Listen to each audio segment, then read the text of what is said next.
भारतीय सभ्यता को सुरक्षित रखने वाली भाषा संस्कृत है, जिसको जीवंत रखने के लिए भारत के संत और पीठाधीश्वर प्रयास करते रहते हैं। देवरिया में भी ऐसे मठ और मंदिर हैं जो बहुत प्रचलित तो नहीं है, लेकिन अपने संस्कार और सभ्यता भारतीय संस्कृति को बचाने के लिए संस्कृत विद्यालय संचालित करते हैं, जिसमें पढ़ने वाले छात्र छात्राओं को संस्था के साथ निःशुल्क रूप से वस्त्र और भोजन की व्यवस्था की जाती है। वहीं देवरिया जनपद का एक ऐसा मंदिर है जो लगभग 200 वर्ष पुराना बताया जाता है।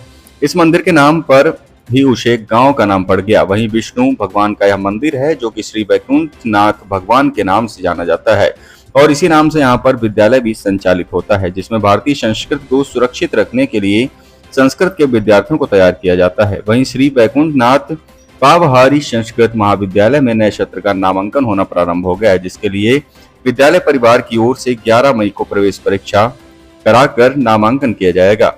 इस संस्था को संचालित करने के लिए श्री पहरी जी महाराज लगातार प्रयत्न करते रहते हैं और ब्राह्मण बटुकों को संस्कृति दीक्षा देने के बाद भारतीय संस्कृत को सुसज्जित करने के लिए अग्रसर कर दिया जाता है।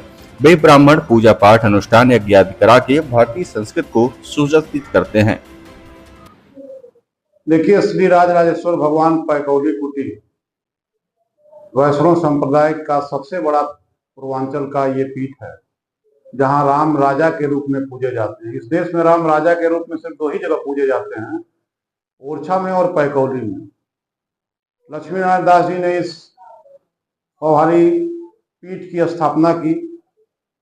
प्रथम पौहारी लक्ष्मी नारायण दास जी रहे, और इसी पीठ का एक मंदिर बैकुंठपुर में है, जहां पंचम पौहारी उपेंद्र दास जी महाराज ने संस्कृत और संस्कृत इन दोनों की रक्षा और प्रचार और के लिए एक संस्कृत विद्यालय महाविद्यालय की स्थापना की, जो संपूर्णानंद विश्वविद्यालय के अंतर्गत आने वाले क वर्गीय महाविद्यालयों में सबसे बड़ा महाविद्यालय है, जहां संस्कृत के अलावा आधुनिक विषय हिंदी, समाजशास्त्र, अंग्रेजी की भी शिक्षा दी जाती है।